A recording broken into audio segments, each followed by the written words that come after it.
Hey all, this is a sped up video of painting a liquid dragon for fun. At the very beginning I thought I was going to do a water elemental warrior with some armor, and I still might, but that's where the idea first started. Then the water dragon happened and I decided to go that route because it sounded more fun to me. I started with line art and tried to explore some head shapes, and then as I went I kind of tried to stay very loose and add some uh, lines for gesture and smudge those around a little bit using the soft translate smudge, which you can make softer by reducing the hardness to about 30%. I selected it with the Marquee Lasso tool and added a solid color underneath the line art.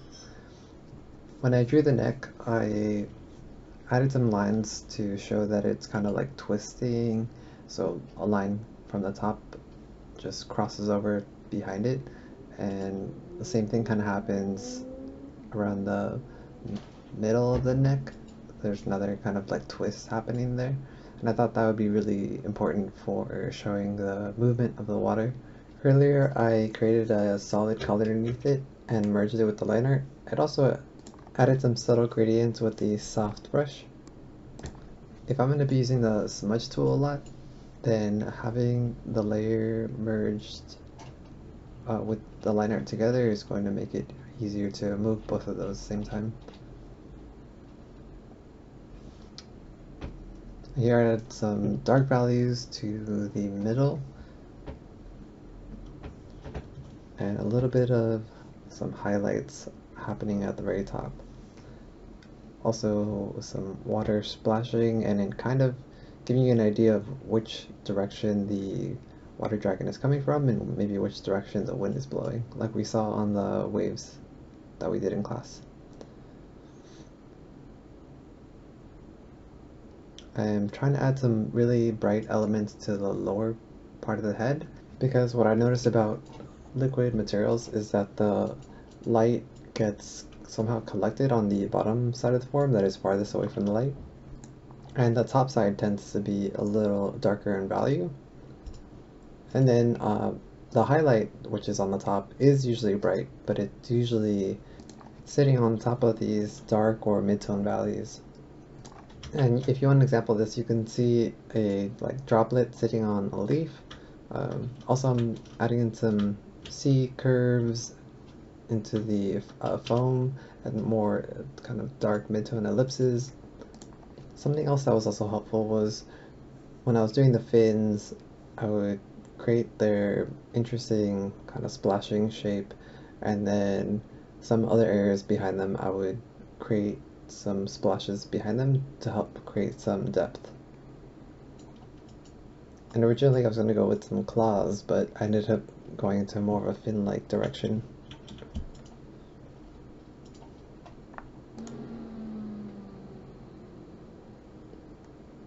Just thinking back to those shapes that we saw at the very top of the wave, like W shapes, U shapes, V shapes, all these shapes that are found in the white kind of marks around the foam. Also continued the kind of like white splash trailing behind some of the fins.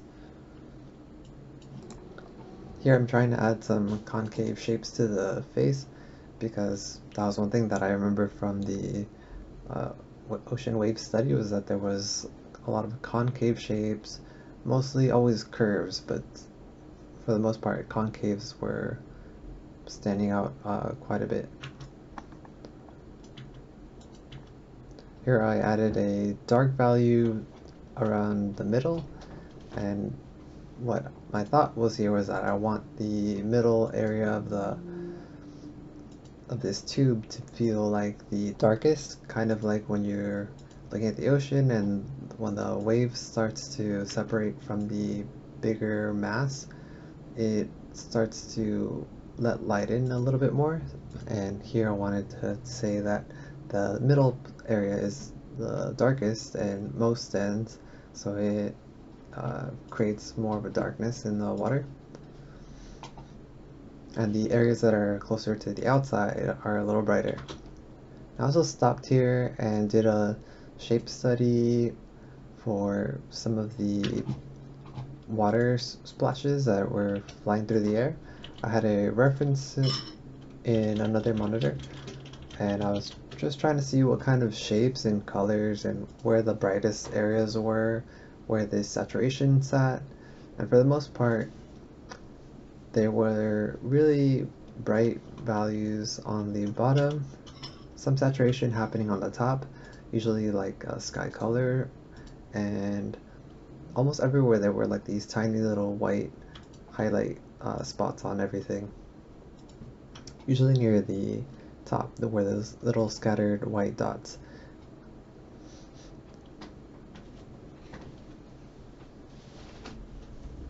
Here I'm just continuing the tube back here. I'm already starting to think that the tail I wanted to look more like the water's really starting to separate, and from that same study that I had done, I noticed that the water kind of tends to separate from itself and create like these O shapes in the negative space, which is perfect for using a eraser shaped like a circle. During this process, I also realized that some of the shapes that I was creating, to have them feel like they were like a bubble that was kind of stretched, the ellipses tended to work better than circles. So I made some small adjustments to my brush so that I can, drop more oval-like circles instead of like circles with the shape brush. Here I'm trying to do like the wave on the back of the dragon's head.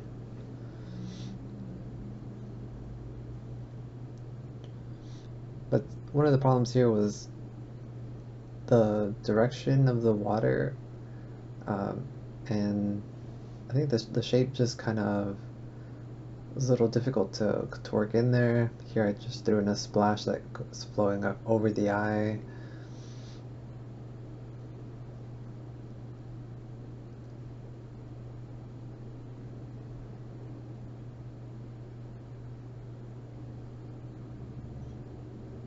And also from the study, I realized using a very opaque brush and just creating a lot of variety in the sizes of the ovals or the ellipses was a quick way to start dropping in all those kind of subtle values in there, and it still kind of retains like a property of water.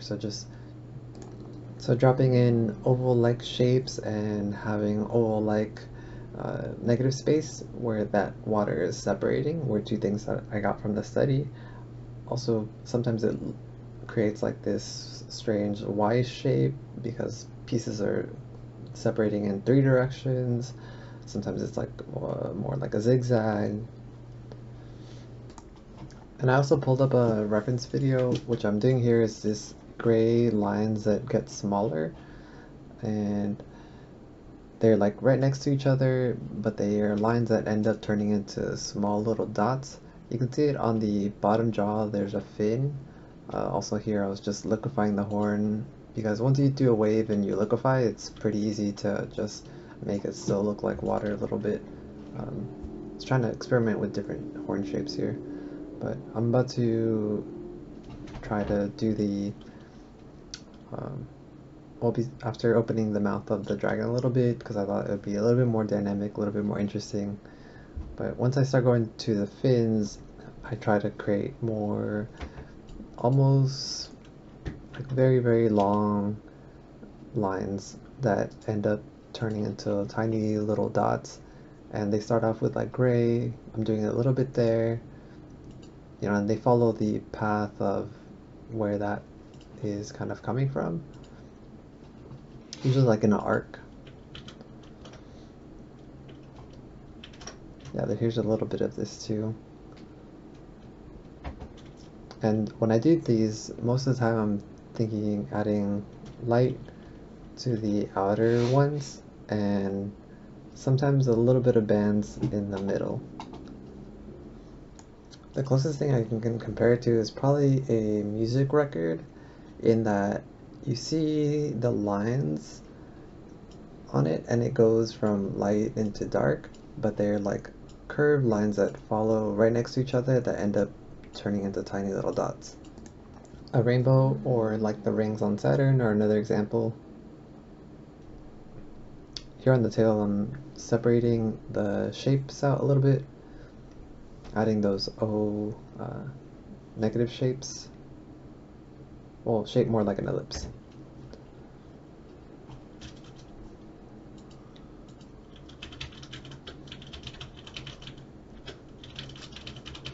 I think the teeth started to get a little bit complex, so I think simplifying them into gray was more helpful. Here's that kind of like disc record thing on the fins, just having them, and I also threw in some light values that had some shadows underneath so that it looks like there's kind of some overlapping happening. That was what I just had on the neck. And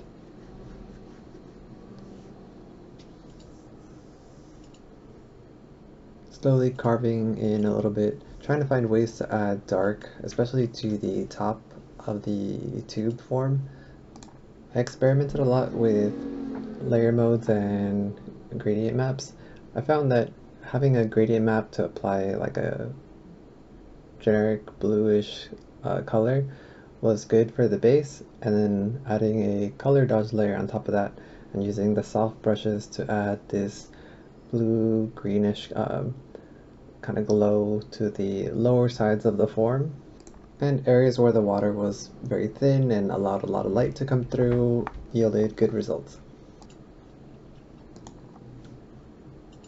One of the more important things was realizing that whenever I would add some sort of fin or arm or horn or anything, just also include the water trail that was coming from the direction of the movement.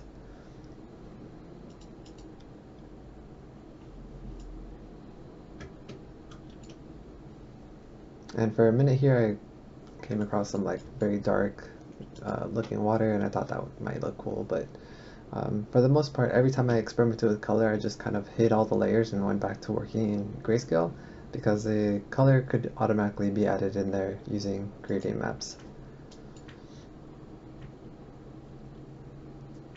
The most important thing was kind of focusing on the values. Also added a little bit of light values to fade parts of it away that were getting a little bit too dark.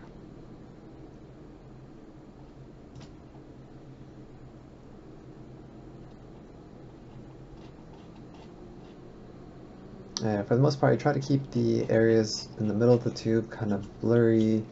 Here I drew like a little faint white outline to try to imagine how the tail is turning into the back, because it would be something that you would be able to see. From here I turn on the color layers back on, and for the most part I use a gradient map to start. I then use either hard light to adjust the overall colors, and then for any kind of like glows or effect lightings, linear dodge or color dodge. Overlay is also not bad for tweaking some small colors, as well as using fill to control their intensity, which is my recommendation to use. Fill is underneath opacity, and it tends to work better when working with layer modes that are not set to normal. For example, color dodge. And that's pretty much it for this video. If you have any questions, feel free to send me a message. And I hope you enjoyed this water dragon painting video.